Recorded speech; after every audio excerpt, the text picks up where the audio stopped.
বছরের শেষ দিনটায় আমি অনেকগুলো মানুষকে ধন্যবাদ দিতে চাই।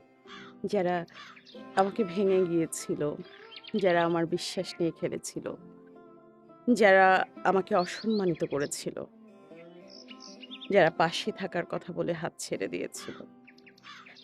তারা যদি এই কাজগুলো না করত, তাহলে এই যে শক্ত আমিটা, এই যে আ পরিপূর্ণ আমিটা হতে পারতাম না।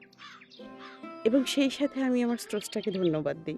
কারণ স্রষ্টা সেই মুহূর্তগুলোতে আমাকে সামলে নিয়েছে। আমাকে সামলে নেয়ার সক্ষমতা দিয়েছে। জিনিস ভাঙা খুব সহজ, জোড়া লাগানো ভীষণ কঠিন। সেই ভাঙা জিনিসগুলোকে স্রষ্টা খুব অদ্ভুতভাবে জোড়া লাগায় এবং মানুষের কল্যাণে ব্যবহার করে। এই আমি, ভাঙা আমিটাকেও এত নিখুঁতভাবে উনি জোড়া লাগিয়ে দিলেন। এখন আর কোনো কিছুতেই কোনো আপত্তি কাজ করে না।